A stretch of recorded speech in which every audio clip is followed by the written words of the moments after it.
That's true. Yeah, I know. But some people, there have written calls for you to get facial here. I know. I heard Reddit demands. They want the lumberjack status right now because I'm wearing this plaid shirt. I'm like, guys, it's the bounty towel man. The bounty towel man? Is that where we have gone? I don't know. That's one lumberjack. That's a lumberjack type of thing. You know, it is true. Or you know, final season of Dexter. I have never watched Dexter. You know what? Don't. Save yourself. But we're going to get into it. Second generation. Going to be on the attack here. And, you know, the entire thing of, you know, do they run something not 3-3 to catch NRG off guard? No. Answer is no. Standard 3-3, but stand 1 playing the Winston here. So looking to get a lot of cleave damage on the entry versus second gen. Second gen, just going to easily move through, rotate over, and NRG, general response to this, you go over to the point and you wait for them to drop down. Yeah, you really just need to be taking the fight to the point if you're second generation, but instead they're actually going to be dropping, instead of doing the rotation here, maybe trying to get a frag there as they drop. But now they're split. They're going to lose Felty. There is a lot of healing, a lot of speed gone. You just got done praising him too. I did. Off guard. That's caster curse. Yeah, pretty much. Stand 1 gets picked, but his death not in vain. Setting up NRG to just feast on the reins of second generation. Second gen losing that first push there. And also, most importantly for NRG in particular, they built up a lot of ults. They're coming close to 2 of their support ults. Stand 1 already has that primal. The primal will be extremely valuable here for NRG on this next entry for second gen because he can displace them, move them around, try to get that frag.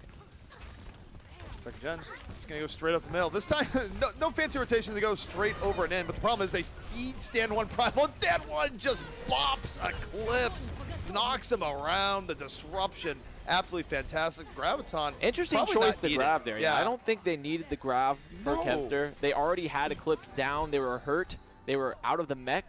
Stand basically won that fight on his own. Stand won it. Yeah. Exactly. Stand won the fight. Yeah, we put the 1 in his name to good use.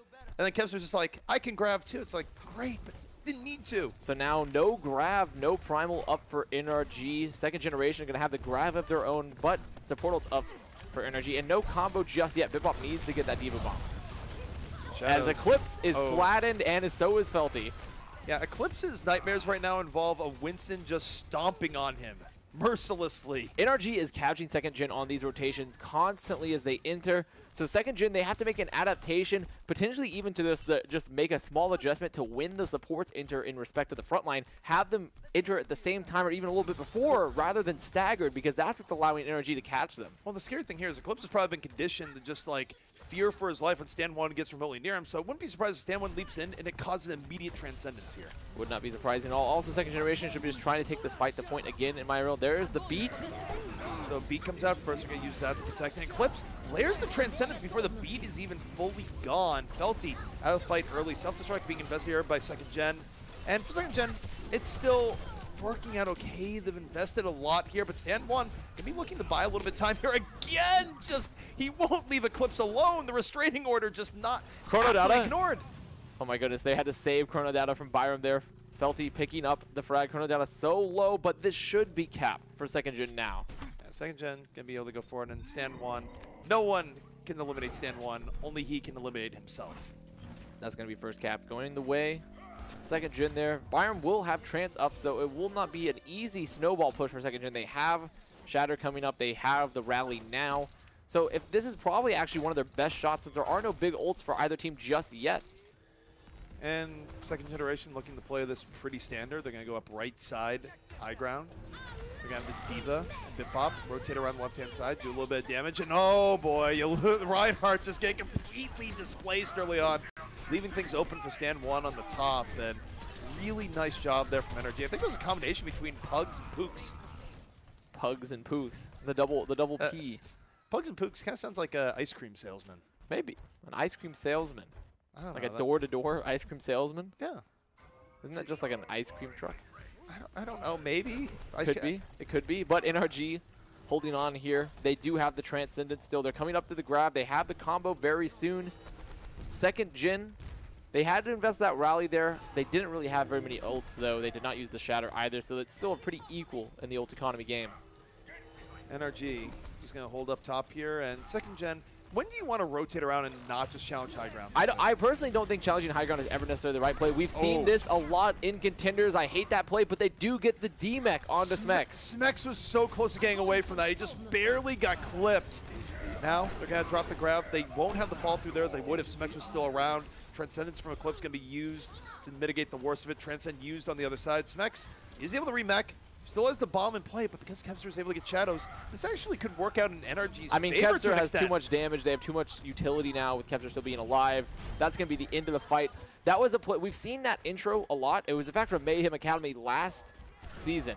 I lamented that play very often where they would push high ground and drop the bomb at the same time. They wouldn't get a lot of value often, but it did work for them there. However, they could not follow up simply because Kevster lives after pushing shadows. So NRG still holding on strong here. About another 2 minutes burned off the clock. 2.5 minutes left to go. And second generation, are they just going to continue to go high ground? I think they need to stop going high ground. They have to start rotating off, yes, going from the bridge side and then taking the fight to point. Well, I think, no, don't fake it out. No. Oh, they made the rotation happen, though. So actually good fake out because the NRG decided to just drop point. The fake out finally worked. They said, we're going to get the high ground one way or another, but then just drop down directly to point. I mean, the upside here is that you give a little bit less from the Byram, the penalty from above, but you're still going to get caught in the grab, and here comes Smex. Bomb going to the top. Bomb from both sides. Bip up one end, Smex on the other, and both going to get a little bit of blood in their name. It's a little bit better here from NRG. Spawn advantage is theirs. Transcendence out in stand one. Room to work with. The saving grace for second generation there is that they removed Trance, they removed Grav, they removed a lot of ults for NRG. I think once again they need to take the fight to point. Please do not go high ground, second generation. Go from the bridge, drop the point. You have Trance advantage here. You have Shadow, you have ults to win on point. I mean, right now, they are batting 1,000% in attempting the high ground, including throwing in a pump fake. Right now, I feel like the safe money is they're going to go high ground again. I mean, Trance is still not... I mean, they have Trance, so it's not necessarily a bad play to take the fight so fast into them with this Trance advantage. But I really like teams going point here when you're in the 3-3. Okay, this time it might not be a full fake. Let's go straight to the point. Yes, this is good. They immediately go on the point. It's got force energy to drop down. They get something relatively even in Chrono. Gonna drop the hammer. Gets two on the floor. Pugs down. As a result of that, a big charge coming from Chrono right after. This is what second generation needed to do a while back. Man advantage here. Transcendence keeping him very healthy. NRG, not a lot of tools to bring it around. Byram, though, gonna build up Transcendence mid-fight. But he's gonna use it here. Doesn't have a whole lot of targets to keep healthy. Not enough people to get a lot of this against second gen. The rally doing enough to keep second gen still in this fight. Kevster under fire, just barely able to back up, but NRG getting back in. The grab is up. Smex was stunned. The self-destruct gonna be a little bit low because Spooks gets two. That's gonna be it. 3 frags up. Poops getting that double nade frag right there. The fight just lasted so long. Shadows, he wasn't getting that grab in time despite the trance being out for Byram. They needed a grab.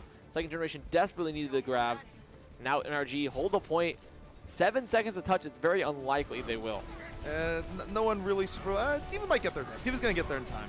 So they'll go into overtime, but, you know, there's a cost to be paid, which is that, wait, Bip-Pop didn't get demeched. Now he's out. I mean, they use so many cooldowns getting into the point that they can't win the fight. Yeah, it would have been crazy unlikely. I mean, you barrier there, but unfortunately, you paid a really high price just to get back over to the point, and it's not going to be enough. That's going to be that. However, they did, second generation that is, almost got close to 70%, 61.7% ticks there for that for that second point. So they have a win condition. It's not, you know, they don't have to draw. They can win the map. So, round going to be swapping over here. And what has been, you know, this is actually a little bit refreshing. We've had so many assault maps in recent memory where we just go and go and go. Particularly in Overwatch League where, man, you want to talk about days here where your match is already going a little bit long and then just like, here's assault and it's going to be, you know, 4 to 5, 5 to 6. Definitely makes was long times, but now with this only going to 1 and a little bit of spare change, we know that this will, for one way or another, be the final round here in the map. Right now, both teams just getting to the Assemble Your Heroes screen. A known quantity now at this point for us that have been watching the game for a while, playing the game. Second generation, it looks like they're going to be running that comp that we saw them run on King's Row, potentially again, here for defense. And it's not unprecedented here. In fact, we've seen even crazier variants of this very setup where Volva Symmetra. It is not something that is unproven. No, it isn't. I mean, Atlanta ran similar comps like this last season on Hanamura, Atlanta Academy. So you can definitely get value out of these comps. The most important thing here for NRG is recognizing their comp switch.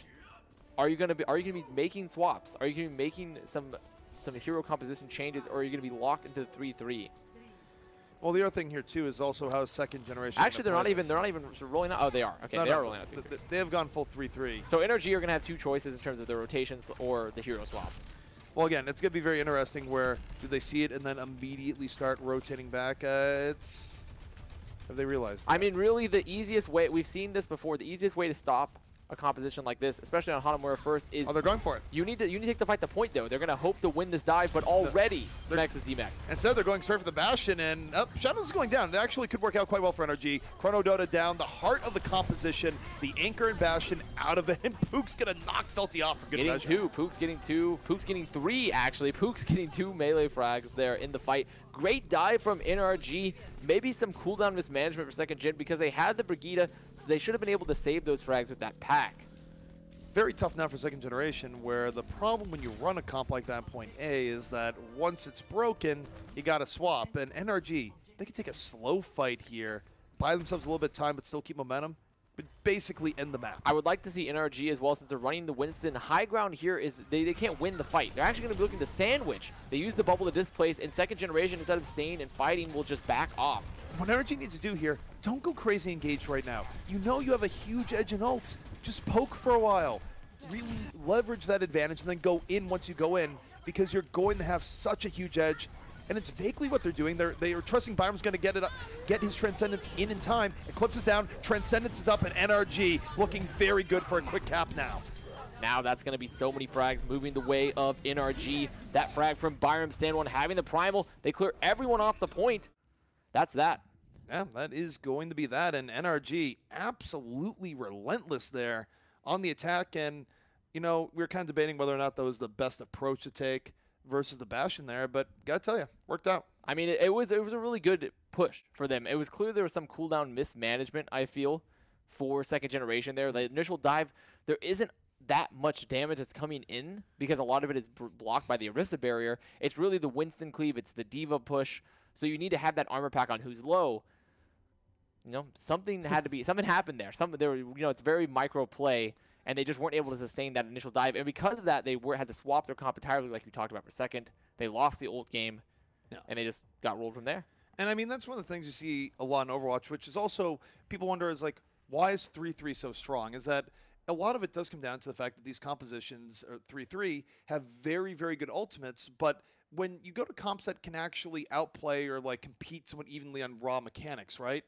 The problem is that when eventually you lose a fight, and you will lose a fight, the swapping back to a 3-3 that can contest on a more even ground is a very, very painful transition. Because you're just depowered. You have to basically accept the fact that your next fight is going to be bad. But the problem is, if you're playing on Assault, you don't really have the luxury of a next fight.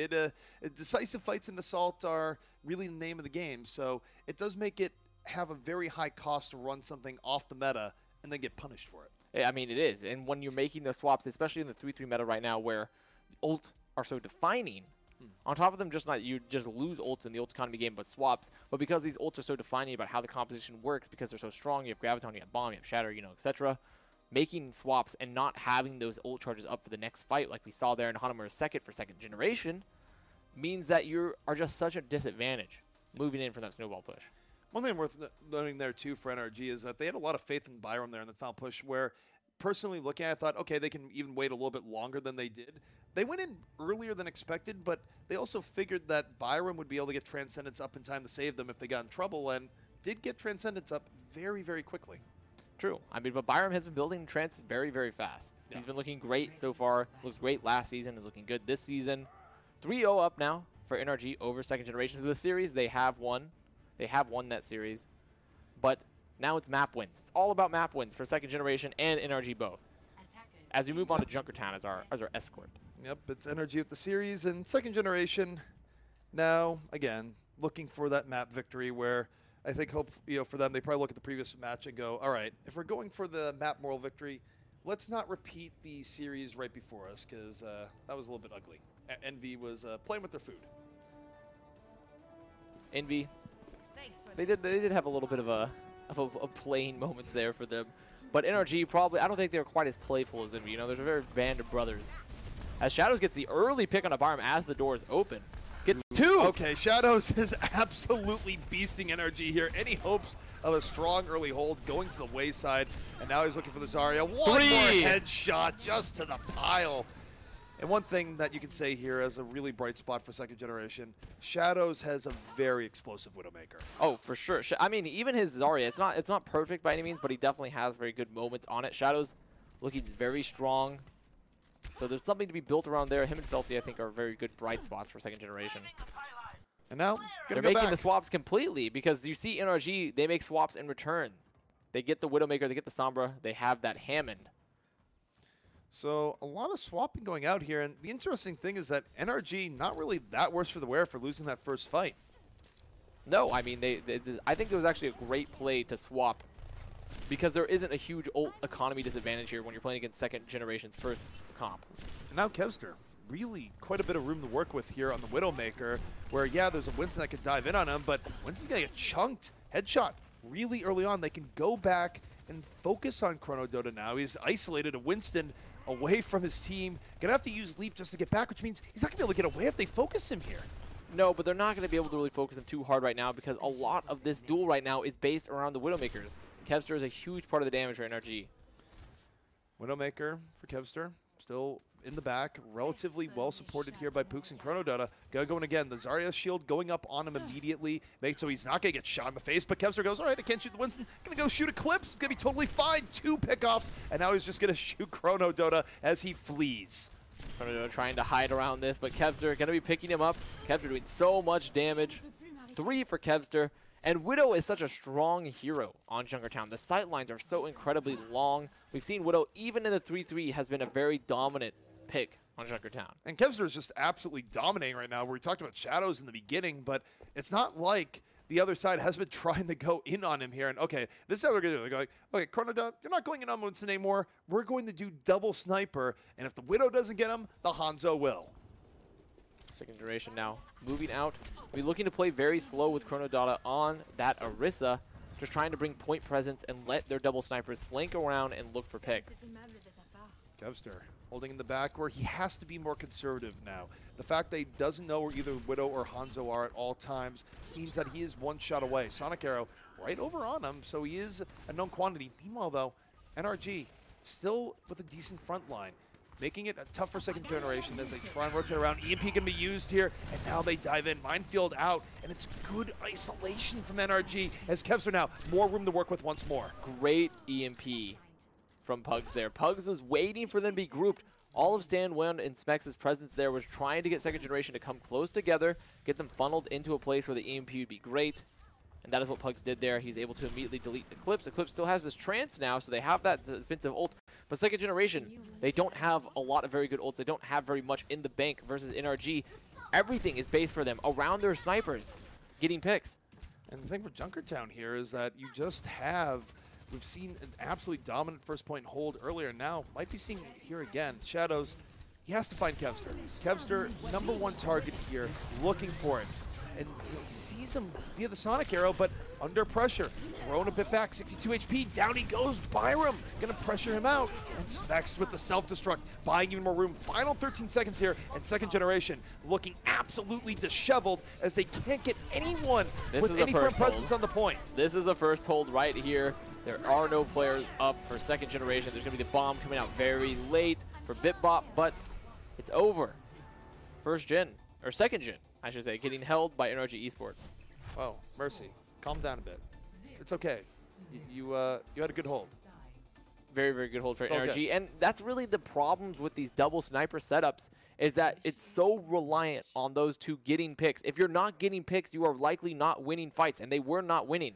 They were not winning sniper duels. They were not getting picks. And think about why they went to double sniper there. They went to double sniper because they went with a more standard dive set with ChronoDota, and he was just getting obliterated He was getting focus fired when he went in. Kevster was landing his shots when he didn't have a Zarya bubble on him, and they couldn't deal with it. So what's the next best thing? You deal with the sniper by adding in double sniper. But the problem is that neither the Hanzo nor Widow were able to pin down Kevster. Kevster had really good support from the front line that was getting on those snipers that just tried to go for him. And even when they weren't on them, Kevster was applying enough pressure to be completely fine. That was a defense powered by Kevster's Widow. And it was quite impressive to watch. Defense powered by Kevster. Yeah. And that's what, but it really was. Kevster was their play. They were working around Kevster's Widow most of the time. Pugs was just there to get a fight win. He was there to build up EMP every once in a while and set up a fight-winning condition, but Kevster was doing most of the heavy lifting for that defense, which is what we've seen traditionally on Junkertown with Widow, is that it's very much centered around that play when it's out. Second generation, though, been running this Moira comp with the 3-3, going to be holding very, very close, trying to take an early fight. And that's the best they can do here, right? Where early fights and just buy a ton of time. But the reality is that NRG has a lot more options, knowing that they don't have to bring this very far. And they have the full 4 minutes available to them here. And, okay, they're going to get cheeky here. Or NRG, they've been a little bit more standard overall. Now, coming out here with some Metra Bash. Very similar to Mayhem, how they countered this comp as well. And this is a real composition, particularly here, that get a little bit more mobility in the beginning. Symmetra and Bastion have very good synergy. They're just moving from high ground to high ground, rotating the Bastion Orisa, even going back to the further back high ground now to set up the Bastion even more. And so far, second generation is doing an okay job of avoiding Bastion pressure, but the downside here is that NRG is going to get more uncontested. Look at this setup. They missed the shield. Where's the shield? Oh, heavy damage coming in from the Bastion there. Able to just find the D.Va into dust. The Dragon from the back moving in, and NRG playing this comp really well as it just mows through second generation. And now Byram's going to have that tank form up for the recontest of second gen. They're in a really strong spot here. And the boxing gloves came out. The boxing gloves did come out. They came out. Although, you know what I say for most of this, the gloves have been off because this has been dirty. The quote our good friend Golden Boy. It's been dirty. Second gen getting ready to come back in here. NRG setting up on this water tower high ground with the Bastion Orisa comp. Look how split they are from the cart. Meaning if they want to stop them, they're going to have to contest. But the D.Va's already demech. There is no contest for it. The mobile turn of Bastion on the top, powered by Symmetra. Tank mode. Gonna be finishing it all out. Byram having himself a game. Throw down the Symmetra barrier because why not? Wow. Junkertown is where you go to just absolutely hate yourself if you already lost a series 3-0 is what I've learned here I mean, tonight. it hasn't been a good final map for for either of the losing teams so far. No, like going to map 4, we usually have the storyline of like, okay, look, this is where you pick yourself up, give yourself a morale boost going into the next match, and it has been the anti-morale boost for the losing team. That is the winning team showing superiority in back-to-back series on Junkertown. And hey, 2 4-0s today. Yeah. 2 4-0s. For Overwatch. For Overwatch. We haven't seen a whole lot of it in recent No, times, we haven't. but it's back. Also, I have to point out, NRG's mastery of that Bastion Orisa comp was really good. Using the Symmetra, the synergy was so strong there. They were making sure to put them in high ground positions where they were split from the cart, where second generation have to choose to fight the Bastion Orisa or fight the cart. And the problem when you're running 3-3 is that you only really have one mobile hero, and it's the D.Va. And you can't be 2 places at once. No. And you also can't send a D.Va solo to fight a Bastion Orisa because you lose every time. I mean, their defensive matrix only lasts for so long, and then you get blown up. I mean, in fact, they couldn't even contest that water tower setup at all because it's only the D.Va that has verticality. Yeah. Well, and the Lucio, but I mean, what are they going to do? They have nothing to move them. So great setup from NRG. Really cool to watch, and NRG proving, you know what, they're coming in strong here in this Contender season as well. But guys, that has been our week 1 here in Contenders North America. 1 week of many yet to come. Thank you guys so much for joining us here this week. And guys, we will be back next week on Monday for week number 2. Don't want to miss it.